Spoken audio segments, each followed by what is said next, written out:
You're listening to TIP. Welcome to The Good Life. I'm your host, Sean Murray. Today's guest is learning expert Scott Young. Scott is the author of the book Ultralearning, Master Hard Skills, Outsmart the Competition, and Accelerate Your Career. Scott is an accomplished learner. Among other accomplishments, Scott completed the entire MIT computer science curriculum in under a year and passed the final exams. How did he do it? Something he calls ultralearning, a strategy for acquiring skills and knowledge that is both self-directed and intense. When I came across Scott's work and I heard about what he was able to accomplish, my first thought was, well, he must have some unique ability or genius. But in fact, Scott says he's normal, just like the rest of us. It's not some special talent. It's a matter of mindset and strategy. And in today's discussion, Scott is going to share his secrets. So buckle up. This is going to be a fun one. I hope you enjoy my conversation with Scott as much as I did. My friends, I bring you Scott Young. You're listening to The Good Life by the Investors Podcast Network, where we explore the ideas, principles, and values that help you live a meaningful, purposeful life. Join your host, Sean Murray, on a journey for the life well lived.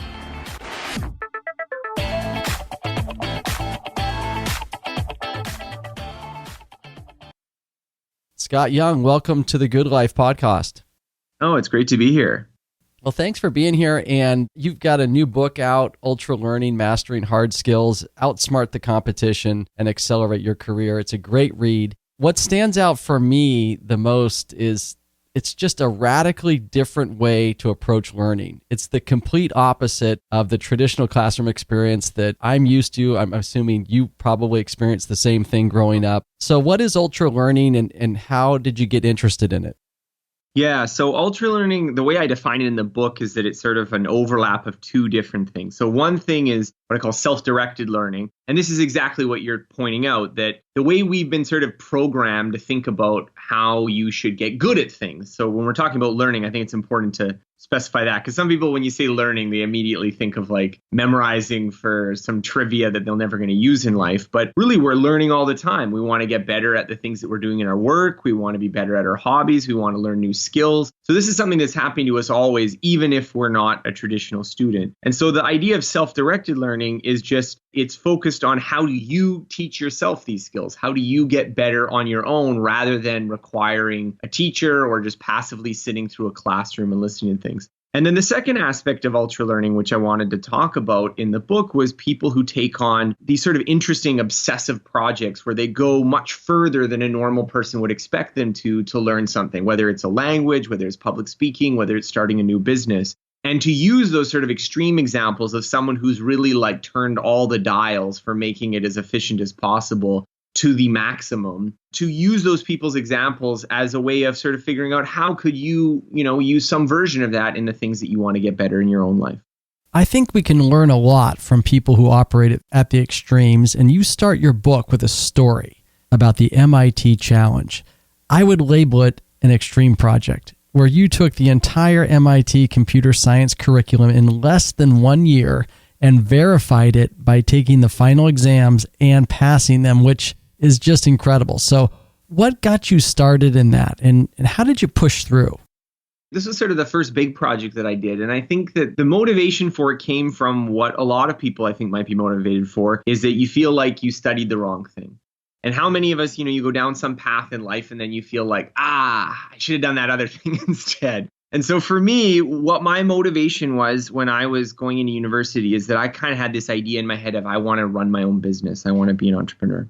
So I'm going into school and I'm thinking, what should I study? And so what better to study than business, right? For me, when I was making this decision, this motivation of, okay, let's study business because it'll help be an entrepreneur. It was only after a couple years of being in school that I started to realize, oh, wait a minute, this is not really so much prepping for being an entrepreneur, but how do I be, some vice president of such and such in some big company where I have tasks and subordinates and all these things, and I can fit within that big organization.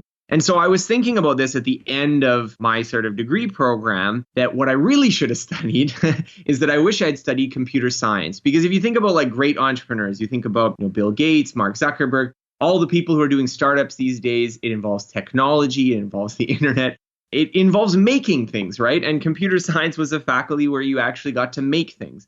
And so I even was looking online about like, okay, well, what would the process be of going back to school? What would I have to do if I went back to school? And, okay, where would I get my credits and stuff? And honestly, I think a lot of people listening to this right now might be sympathizing with that, when you've already gone through school for a long period of time, that's not really what you want to be doing. You don't want to go back for another 4 years. You don't want to take out student loans. You don't want to live in a dorm room and just really delay your life that much. And so around this time, I was looking online and I found a class that was taught by MIT and uploaded online for free. So you can find these, anyone can find these. They're MIT's open courseware. You can go online. They have hundreds and hundreds of classes that are actual MIT classes that they've uploaded some of the material online. And so I took one of these classes. And I was really blown away that how much better the instruction was in a lot of the classes I paid thousands of dollars to attend in university. And so I was looking through this class and seeing that there were a bunch of other classes. I kind of thought, has anyone ever tried to do something like a degree before? I mean, obviously you could try to do one class, but has anyone ever tried to figure out, well, what is in a computer science degree that MIT teaches and how close could you get to doing something like this on your own? And so this was sort of the initiation of this project for me. When I started working through it, I realized that not going to MIT in some senses is actually an advantage in some ways. I'll give some examples. So when you are taking normal classes, let's say the class starts at 10 a.m., you have to show up a little bit early, you have to sit through the professor shuffling through their notes, you sit through the whole class, then maybe you got a little break before the next class and you have some time to kill. Whereas when you're watching a lecture video, you can just start it whenever you're ready and you can watch it at 1.5 or 2 times the speed, like a lot of people do listening to podcasts. And if you ever get confused, you just pause and hit rewind. You don't have to have perfect verbatim notes because you have access to the actual video you watched. Or things like assignments. If you are trying to learn a difficult subject like calculus, instead of doing a whole assignment, trying your best, and then submitting it, and then waiting a week to hear about your response, you can do one question at a time. So, I don't really understand how this question works. You go to the solutions, you figure it out, you learn from that example, and you go further on it.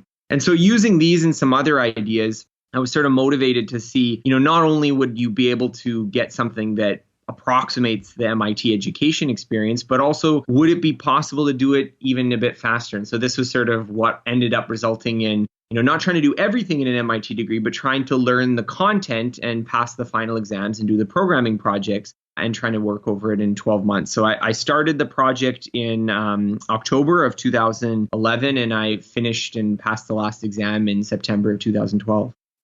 That's just an amazing accomplishment. I love how you flipped it around to say, what about the advantages of doing this online versus the traditional way? Everyone thinks, well, I got to go to the traditional learning process, get the certificate. We have this new medium. I think we're just sort of figuring out how to use it. Could you have done this without the internet? Oh, no, definitely not. I couldn't have even done it without all of MIT's resources. So this is also just the fact that people ask, okay, why MIT? Why that school? And it's because MIT actually uploads a lot of their classes. You go to, no name university, whatever, maybe they've got 1 or 2 little experimental classes they post online. MIT was a forerunner for really even before a lot of other universities started doing this, just uploading tons and tons of their actual materials. Like they know that people who can get an MIT degree will go to MIT. And so they don't really risk that much cannibalizing their incoming student body by giving away their materials because an MIT diploma is just so valuable. That sort of position that they have also makes it really valuable because people who can't get into MIT or can't afford MIT or, which is the vast majority of us, can still benefit from this kind of world-class instruction and all the materials they put together. I have a lot of respect for your accomplishment. I've got a degree in mathematics, and I know how challenging it can be to learn a technical subject like this. And as I was reflecting back on my time in university, I was thinking about the times when I had a question or I was confused. I could raise my hand and ask the professor a question. And that wasn't an opportunity that you had. Was that a challenge for you, and how did you overcome that? Yeah, it can sometimes be a challenge. And I think that's part of the reason why if I were to advise people who are wanting to do something similar, I would look for communities where you can do that. online, we were talking about the benefits of the internet. And for instance, if you wanted to look, we're talking about computer science. If you want to learn programming, you go to Stack Exchange. You can basically ask any question you want. And if it hasn't already been asked, like you do a Google search and someone hasn't already asked the exact question you're asking, and there's already been an answer, you can ask it and get a response. I did have a few friends that were programmers or I even had a friend who was doing his PhD in computer science at the time. And so I did have some friends around me who could kind of offer pointers. But one of the things that I talk about in my book as well is how do you self-diagnose your own difficulties with understanding? And I think that's also an important process because often the best way to use teachers, the best way to use your peers and classmates and resources is if you can really diagnose what exactly you don't understand about something down to a really specific level. So you ask a very specific question, you get a specific answer, and then the trouble's cleared up. I think the challenge for a lot of people, particularly with classes like this, when you don't understand something, it just feels like, well, I don't get anything, right? And because you don't get anything, it can be very hard to move forward. And so that's another kind of part of this Ultralearning toolkit is how do you break down your own misunderstandings or your own confusion so you can solve your own problems that way. You're hitting on one of the big advantages I see in Ultralearning, this more self-directed, intense, focused form of learning. And that is that you get to design your own learning experience, which is going to be designed for you, where you are today, what's worked for you in the past. I want to transition to another benefit of Ultralearning, and this benefit is revealed in the book as you tell these stories of other people who have used the techniques of Ultralearning to master things like public speaking or learning to play an instrument. And what you basically reveal is that hey, these people didn't have any special gifts or superpowers. They have regular abilities like you and me. And yet when they apply these principles of Ultralearning, they're able to achieve incredible results. And I found that extremely motivating. Yeah, thanks. And you know what I would also add, because we're talking about MIT Challenge and we're talking about this as a sort of way of approaching things that you might otherwise learn in an academic setting. But I think the real value of approaching learning in this way is for all the skills that they don't teach in school or they don't teach very well in school. People like Tristan de Montebello, who I talk about in my book, who spent 7 months basically intensively learning public speaking. And he ended up going from having, almost zero experience public speaking to being a finalist for the World Championship of Public Speaking in about a 7-month time frame. And so that's an example where I think public speaking is a skill that's not often taught in schools, or if it's taught, it's not taught particularly well. Maybe you do 1 or 2 classroom presentations, but that's not the same as really becoming a great public speaker. I think in our professional lives, particularly, a lot of people will make the comment, well, I don't use anything I learned from school. And so I think there's a disconnect often between what we study formally and what we actually need to learn to be top performers in our careers, to, have successful hobbies, to have successful relationships. All the skills we need to really live life are often not taught in a classroom. And so really understanding the learning process isn't just about, how do you avoid getting another degree or something like that, but really how do you get good at the things that matter to you, particularly when there isn't a clear roadmap or isn't a clear, well, do this and take this class and then you'll be good at it. One of the principles that I found refreshing, and it's something I've already started to employ since reading your book, is directness. Jumping into the deep end, just going for it, getting right into it. It's the exact opposite of the approach we experienced in school that we're all so familiar with, which is very passive. Sitting down, listening to a teacher lecture while we take notes. That's a very passive form of learning. But being direct is very active. And it turns out it's through that activity and that action that we learn. So talk a little bit about going direct. So this was actually one of the most interesting things to do research for when I was writing the book. There are studies that go back literally over 100 years that show how a lot of our assumptions about how learning works and indeed how education works are actually not very accurate. The kind of metaphor that I try to inveigh against, or I try to caution people against accepting, is that a lot of us think about the brain like a muscle. And this sort of idea is kind of like, well, you go to the gym and you do some bicep curls and then your arms are stronger for like lifting things in the real world. And so this kind of idea of the brain being like a muscle extends to a lot of our popular discourse about how you should learn things that, well, it doesn't matter if what you're learning right now isn't very useful because it's going to make you just a better thinker. And what we have is again, just thousands of studies going back over 100 years that show that this just isn't how the brain works. That when we learn things, particularly in the beginning, we tend to learn them not only quite specifically, so we learn exactly what we were taught and we don't generalize it very much, but also they tend to stay welded to the situations we learn them in. So some of the studies that I encountered, which I just thought were fascinating, one study found that economics majors did not do better on questions of economic reasoning than non-economics majors. I mean, they're passing their classes, they're doing their things, but are they getting better at economic reasoning? Maybe not. Another study showed that students who had taken a high school psychology class did not do better at college level psychology, which is something you would expect them to be able to transfer. They would be able to take that knowledge from one to the other. What this shows is that a lot of our ideas about how we ought to learn things, where you end up doing some activity that's very different from the thing that you want to get good at, and you just assume that by working on this thing that's different, it will transfer the new situation. And this turns out to be wrong. Because it's wrong, we can also take advantage of that fact in our own learning, that when we are trying to approach new skills, if you approach it with this idea of directness, that you are going to, from the very beginning, identify what is the situation you want to use the skill in, and try to at least do something that very closely approximates that as a form of practice early on, you will proceed much, much more rapidly than if you spend months and months doing something else and then try to transfer it in. So the classic example for this is language learning, where not only do we learn languages in a classroom where you like sit and then the teacher lectures at you and you memorize a list of vocabulary, but even when we're doing it on our own, we play with Duolingo and, tap words on our phone instead of actually speaking to people. And so the people who are quite good at learning languages and having conversations actually practice having conversations. And they do this much earlier than most people do when they are, passively studying. And so this applies to many, many skills, but I think particularly the things that we want to get good at in our life, it depends on having this kind of direct practice. And you talk about an interesting character in the book, Benny Lewis, who travels the world and learns a language, becomes fluent within 3 months. And you sort of took that and put it upon yourself to take on your own challenge to learn languages, which I thought was fascinating.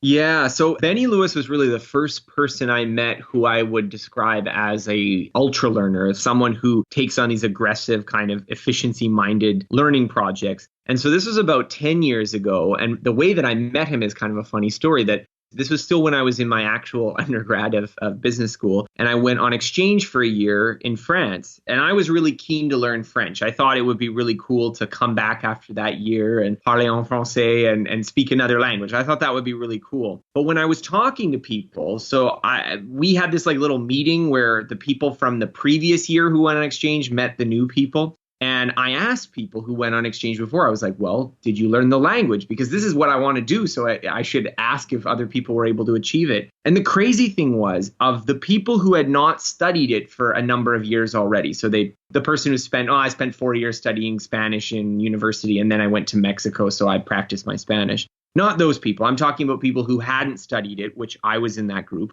None of them came back being able to speak the language. And this was very surprising to me because I think a lot of us have this sort of intuition that, well, if you want to learn a language, you just have to go to that other country and you'll just automatically learn it. And so the fact that this didn't seem to be the case was kind of surprising. And it was when I went to France that I started to realize why that was the case, because they were transferring our grades from the host school back to the home school. So what language are you going to study university classes in? Well, the only language you speak, right? English. So you enroll in English classes and then you meet other exchange students and they speak to you in what language? English. And then you meet French people who speak to you in English. And then you form this English bubble around yourself. And for me, I found it very difficult to actually really learn French. And it was meeting Benny Lewis and realizing that he didn't just have some trick. It wasn't like he had one simple method that he used and that just allowed him to speak languages and learn them really quickly. But rather, his whole philosophy was geared around, from very early on, he's going to actually start speaking to people in this language. So instead of having this idea that, well, I'm going to wait, 6-9 months until I'm ready to start speaking with people, he's there the very first day. He's got his phrase book in hand and he's talking to people on the street and trying to order things at the restaurant and using this little kernel of immersion to build out his own progress. And so he's now learned probably over 10 languages, and he's done many of these 3-month projects where he tries to get as proficient as possible in a short period of time. And my own experience of meeting him and struggling with French led me to do my own project that was kind of similar several years later, which I went with a friend and we called it The Year Without English. We went to 4 countries. We went to Spain, Brazil, China, and South Korea. And we tried to learn the languages in each of those places by using the method that when we landed, we would only speak in the language we were trying to learn with each other and with people that we would meet. So we were ensuring essentially that we would be getting this direct practice most of the time. And how did that work out? Pretty well.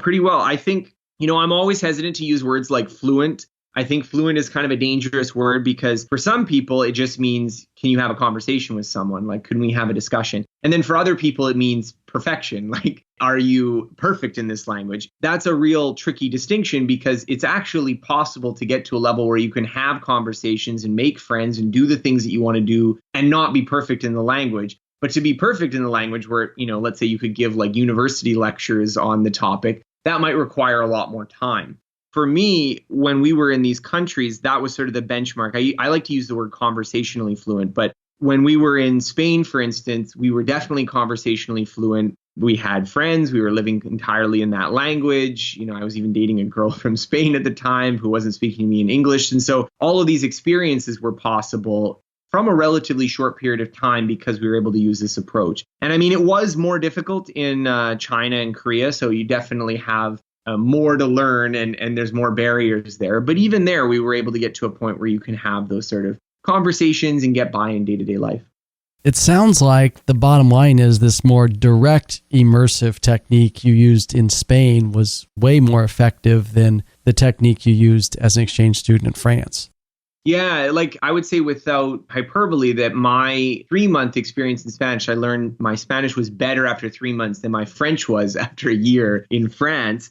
That was me living in the country and also really trying hard. I think the thing that people I think the idea that you can become proficient quickly by doing some extreme version of immersion is not too surprising to people. I think people kind of naively accept that. I think what is more surprising to people, and what I really try to put across, is that the method that we used when we were in Spain was actually easier in the long run than the method I used in France. And I think this is sort of the surprising result because when you imagine speaking a language you barely speak and you're doing 100% immersion, it sounds exhausting. It sounds maybe a little awful. But that period where you just are getting habituated only lasts a short period of time where you're getting used to it. And then after a while, even if you're not perfectly proficient, you're used to it. It's something that you're comfortable with. Whereas if you are not in an immersive environment where most people do have kind of by habit the habit of speaking to you in English, you're constantly fighting against that tendency. So you're constantly trying to, okay, now let's try to switch to French. And that's very difficult. So if you and I, let's say, have an established relationship in English, I'm meeting you every once in a while, hanging out in our circle of friends, and then I try to switch from one language to another, there's going to be a lot of resistance there, even if you speak the language I'm trying to learn. I was talking to my wife about your book just this week as I was reading it, and our kids, we have 2 kids, 15 and 13, and they're learning Spanish in school, and we thought, the idea we threw around was, why don't we just speak Spanish as a family for a week or 24 hours? And we threw it around at the dinner table a couple nights ago, and it was a really wonderful conversation. I don't know if we're going to do it, but you motivated us to think about that. I thought it sounds like a wonderful experiment. Let me transition to another aspect of your book that I love, which is going back, looking at some of these almost towering geniuses, historical figures like Benjamin Franklin, Van Gogh, Richard Feynman. You tell their story. You break down how they learned, how they developed their skills. And it's easy to look at these towering geniuses, really, that we consider geniuses today and forget that, they started just like we did at some point. Benjamin Franklin had to learn how to write at some point. He wasn't born this incredible writer. And when you break it down, what I took away from that is they were ultra learners. And maybe the key to their genius was their ability to learn. Yeah, I think that's definitely a contribution. And one of the things that I wanted to do is, you read biographies or you read stories of people who achieve really tremendous intellectual feats. And there's a tendency, I think, of biographers or people who talk about these pundits to try to And it's part of the, when you're writing a biography, what you want to do is make this person seem interesting and important. And so you get all these kinds of descriptions of this person of like, what a tremendous genius. And they did this when they were, 2 years old, and they did this. And I think one of the things that's often missing there is what you said, is what was the process that this person used to learn? Because even if they were quite intelligent, no one is born knowing quantum physics. No one is born knowing how to write. No one is born knowing how to paint. So even if this person was very intelligent, was very talented, they still had to acquire these skills. And so from digging through a lot of these accounts and these biographies, you pick up these little notes. Well, yes, this person did have quite a bit of talent in some cases. I mean, Van Gogh is certainly a case where someone who doesn't seem to have talent nonetheless becomes one of the famous painters of all time. So it's not universally the case that everyone is perceived as having talent when they're young. Sometimes that's something added in later that a biographer or historian looking back at this person says, well, obviously this person was really brilliant from a young age. And you'll hear correspondence from contemporaries at the time and they're like, and this person, not so much. But at the same time, I think it's important to realize that these people often had a kind of obsessive intensity for learning, and they often did things that were not normal for people even in that era for learning and for really investing in things. To what role that contributed to their talent, I don't know, but I think that it probably helped somewhat. Like if we're thinking about Richard Feynman, he talks about all the things that he went to really deeply understand things. And you see that he had kind of an unusual tenacity even then. So maybe genius as well, but as well his kind of willingness to spend, hundreds of hours learning to pick locks is just the kind of thing that most people wouldn't do. Or Mary Somerville, once she had to go to bed and the candle was put out, she's just mentally going through Euclid in her bed while she's trying to sleep to sort of master the geometry and stuff. Like how many people would do that? It's useful to highlight some of these things. And in any kind of extreme story, I think it's important to note kind of what are the ingredients that went into this person becoming successful. Because even if you don't want to be Albert Einstein or Richard Feynman, or you don't have that level of ambition or tenacity, by using some of the same ideas, you can accomplish some of the goals that you have, which are probably a little bit more modest than revolutionizing physics or something like that. Speaking of Richard Feynman, you describe in the book a methodology that Feynman uses when he's trying to learn something new, a new subject, and you call it the Feynman technique. And he uses it in order to ensure that he really understands at a deep level what's going on when he tackles a new subject. Tell us a little bit about the Feynman technique. Sure. So he has been one of my intellectual heroes for years. And this was around the time I was doing the MIT challenge. I had just read his biography and I was very inspired by his kind of eclectic approach to learning things. He was very focused on really deeply understanding things. And he didn't like approaching something where he didn't feel like he really understood what they were talking about. And I think that's a useful trait to approach difficult subjects with, because a lot of people approach it with, oh, wow, that's too difficult. I should just memorize this. Or, let's just do a lot of practice and just hope that eventually by rote, I'll just have it memorized. Whereas he was very focused on, well, what's really going on here? What's the deeper understanding? What do I really have to do to understand this? And so I kind of came up with this technique that was sort of loosely inspired by this biography, which I called the Feynman technique. And it's very simple. Basically, what you do is you take a piece of paper out, you write the concept or idea that you're trying to understand at the top of the paper. So in a physics class, when you're saying understanding torque or understanding voltage, or it could be something more specific, like understanding how to do this exact procedure for this kind of problem. So specificity also helps. But anyways, you take it for something that you don't quite understand, and then you walk through attempting an explanation as if you were trying to teach it to someone else. So you write out an explanation as if you were trying to teach this to some other person. And I found that this does two things when I've applied it in practice. One of the things is just by the act of writing the explanation, you often understand things better. It helps you organize your thoughts. It helps take a bunch of complicated ideas and explains them in a sequential fashion. And so sometimes an idea that seemed really confusing, you can write out a page or two of this and it's, oh, okay, I actually get it now. And then the other reason to do it is that sometimes you will hit roadblocks where, oh, I don't understand why you're doing this in step 3, or I don't really understand this about the problem. And what you've done in that is that you've narrowed the scope. So instead of dealing with a really big amorphous problem that you don't get, you have a quite specific thing that you don't get. So then you can go to a textbook or lectures or Google or a teacher or a colleague and then ask quite a specific question and get a specific answer in order to solve your problem. So I think this is a very useful tool. I certainly found it useful doing the MIT challenge. I have, notebooks full of hundreds of these things where I was trying to understand some of the difficult concepts that just didn't click at first. Where the Feynman technique comes into my life is through my writing. And I write a blog on subjects related to the good life and themes and topics we cover in this podcast. And I'll think I'll know enough about a subject to write an article. And I'll sit down and start writing. And in the course of writing, I'll find myself asking, wait, how does that work? And I'll realize there's a gap in my knowledge. So I'll go back, do more research, figure out what I'm missing so I can finish the article.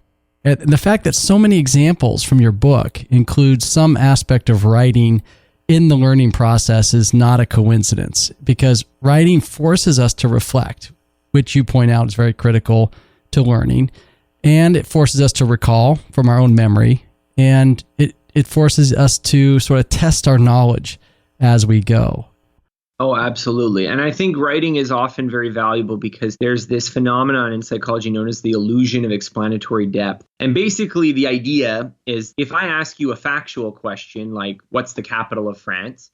Then either Paris pops up into your head or it doesn't. And so you have a very good sense of self-assessment just by your own head of how well you remember facts, because you either have it or you don't, right? But on the other hand, when we talk about explaining something or how well do you understand something, this is difficult because when I say to you, well, do you know how a bicycle works? It's very often the case that you're overconfident because you have some familiarity with the thing in question. So you think about it, you're like, well, I know how to ride a bicycle and I know there's pedals and this kind of thing. However, there's been studies that have been done where if you ask someone to draw a bicycle, and not like to do an artistic rendering, just to be like, where do the chains connect and where do the pedals connect and handlebars and this kind of thing. And people draw spectacularly non-functional bicycles. Like they'll draw things where like the gears touch both the wheels. If you just think about mechanically, that would not work. You wouldn't be able to move the pedals and various things like this, despite the fact that a lot of the people in the studies actually rode bicycles almost every day, and then they were listed as regular users. And I think that this happens because when we ask a question, we're kind of dealing with this amorphous set of thoughts in our head. And it's only when you actually try to draw it, or in the Feynman technique's case, try to write down the explanation, that you're exposed to actually the limits of your own understanding. You're exposed to what you know and what you don't know. Taking what's in your head and externalizing and creating something with it is often a good way to check how well you actually have learned something. Jeff Bezos, the CEO of Amazon, is famous for asking his team to write essays, 4, 5, 6, 7-page essays on subjects. Well, if you're going to pitch an idea, if you're going to pitch some kind of an investment, the typical way you do that in corporate America is you put together a PowerPoint. You get some bullet points up there, maybe a graph or two. Bezos doesn't want to see PowerPoint. He's banned it. He wants his people to write it out. And I think this is why it's going to test the limits of your knowledge, and it's going to force you to really understand, think through your logic and your reasoning behind your idea. Well, this goes back to what you were saying earlier when you were talking about, well, I like to be able to raise my hand and be able to interact with other people. And I think that is very helpful. And I think we often do get insights from interacting, particularly with people who know more than we do. But I think it's very important as learners, as workers, as human beings living on this planet, that we also have the ability to do the work to get at the bottom of our own understandings. Because like you were saying with this Bezos example, what a lot of people will do is they'll pass the buck. They won't do the hard work of figuring out what they think about something, what they know and what they don't know. They'll just kick it to someone else and say, okay, well, you tell me or you teach me. And it turns out that when you rob someone of the ability to do that work of forming their own understanding, they often only have a shallow version of what you've explained to them in their head. So if you just read a book, you are going to understand that subject way, way less than if you had to write that book. It doesn't mean you have to write every book that you read, but it does mean that for things that are really important for you to understand deeply, having some exposure to writing or having some exposure to creating something is probably going to do a lot better than if you just sit passively or you just get in a quote unquote brainstorming session where you just sort of pass the buck and let a bunch of other people throw out ideas and then you're no longer really have to think deeply about what you're trying to create. One of the questions that came up for me as I read your book was the question of education today. What would you do to redesign how we learn in schools? And I guess this is a two-part question. What can we do to get kids more excited about learning and to use some of these ultra learning techniques to engender a love for learning? I'll tackle the first question because I think that the problem is not that we need to have a quote unquote better education system. I think the problem is that we need more education systems. We need more ways that people can gain knowledge and learn skills. And I think the challenge is that we're trying to push every single person with all their diverse life situations, strengths, weaknesses, personalities, backgrounds through a very narrow funnel, and often with the very purpose of pushing them through that funnel so we can see who came out on the other side. And I think that often has to do with the sort of side purpose of education, which is not teaching people things, but seeing how we can filter people into, well, you went to this school or you passed this hard exam and you did this thing, rather than, do you have the skills and knowledge that actually matter? What I would probably recommend and what I try to focus on in Ultralearning is not sort of a one-size-fits-all solution for every single person, but trying to, at least at the start, try to open people up to the idea that there's many, many, many different ways that they can learn skills, and to just have their mind expanded to that if you had struggled with this in the past, maybe there's a different way that you can approach it. And maybe there's a way you can approach it that goes through school, but maybe there's a way you can approach it that doesn't have to go through school. I think when we're talking about the way that typical classrooms operate, I think there's definitely areas for improvement. Some of those areas of improvement have been kind of well recognized by educational psychologists, over the last 30 years. Things like practice testing and direct instruction works a lot better than passive learning and this kind of thing. But these also have their own difficulties. And some of those difficulties are the fact that when they've done studies, students prefer the ineffective lectures where they don't actually have to challenge themselves to the ones that actually create learning. And so these kinds of trade-offs, I think, are probably going to make me, I don't want to say I'm a pessimist, but they make me somewhat less than hopeful that there's some easy, quick fix that's going to revolutionize our education system. I think the fact is that if we want to improve how learning works for us and for our employees and for our children, we have to take it into our own hands and not expect for the world to fix it for us. To your second question, where you were asking about children, I think there's a lot of things that we can do. And I think one of the things that I think is important is to view the person who you're trying to help, whether they're a child or a teenager or a university student, as someone who has their own goals, has their own things that they want to be proficient in, their own values that they're trying to reach, and trying to work effective learning and setting up goals and setting up learning projects into the things that they're trying to do in life. I think too often there's a prescriptive attitude of, well, I know best, so go do this thing that looks totally unimportant for you and grind at it for 40 hours a week. And then we wonder why this person doesn't have a lot of motivation, because would you have a lot of motivation if someone gave you some obscure goal that you don't quite understand and forced you to do it for a long period of time? What I would recommend is trying to get people to love learning is to figure out what they're already interested in and figure out how you can stoke those existing passions and figure out how you can create these kind of structures so that they know how to approach something that they're interested in, how they could get better at it, how they could learn more. And, if they're a student and they're struggling in school, teach them about things like retrieval and practice testing and spacing effect so that they could be, let's set up a studying plan so that you don't have to work quite as hard to get the same grades and you can have more time for the things that you care about. Yeah, you describe Ultralearning as self-directed and intense. One of the struggles I see with my kids in learning is we ask them to take on these subjects that they aren't intrinsically motivated to learn. And I struggle with this. I guess it applies to more than just children, to everyone. There's a certain amount of knowledge you just have to learn. You may not wake up in the morning and just go, I can't wait to learn more about multivariate calculus. But, maybe there's a certain amount of knowledge we all need to know. So I think there's going to be some struggle there. The second thought that comes to mind as you're talking there about learning and children is that I've asked my kids on several occasions, what's your favorite subject right now? And sometimes the answer is, well, it's health because the teacher's easy. They just don't push me. That gets to this idea in Ultralearning, which is it's in the pushing that the real learning happens. It can be easy to step back and say, take the easier path. What you point out in the book is that the path that it seems a little harder at the beginning, but if you do it, it actually is easier in the long run. And that's something I'm trying to pass along.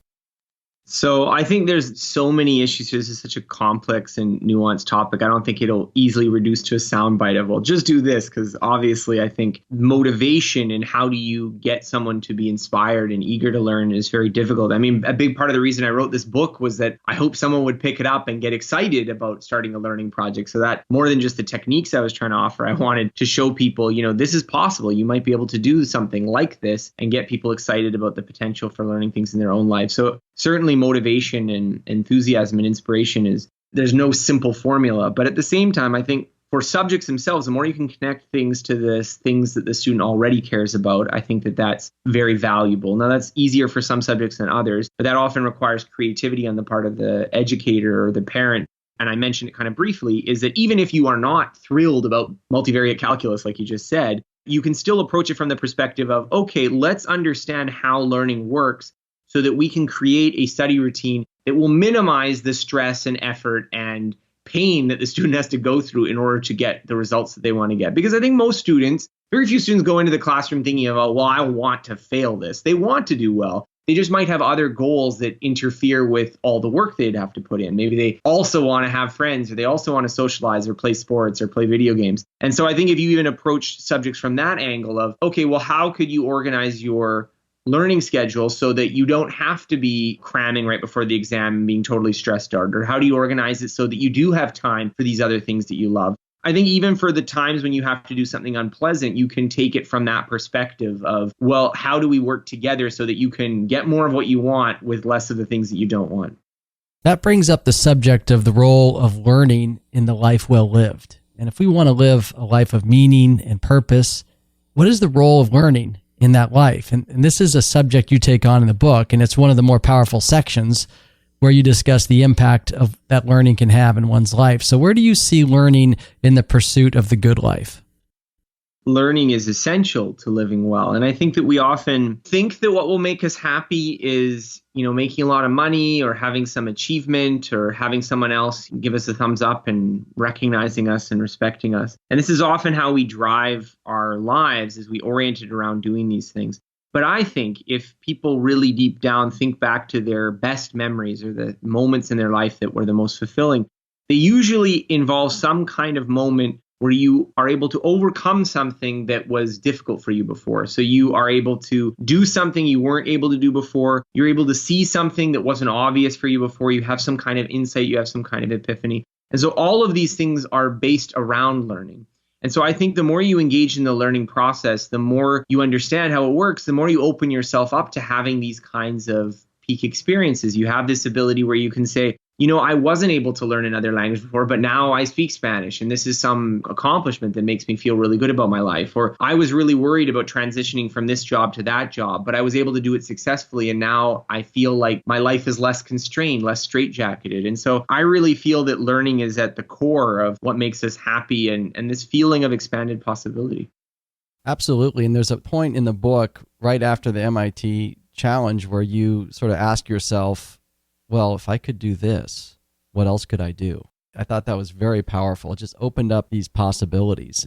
That's what I'm hoping. And I think for me, my first real kind of exposure to this was through meeting Benny Lewis. And sometimes, we need to do things. We need to go out and accomplish things for ourselves. For a lot of us, the world is sort of constrained by what we feel we have permission to do. Like, are you allowed to do that? Are you able to do that? And the answer is usually yes, but I think it helps to have an example where you see someone do something and you're like, oh, okay, well, maybe it isn't crazy for me to want to try to do this, or to learn a language even though you're quote unquote too old, or to, try a sport even though you're clumsy, or learn math even though you were bad at it in school.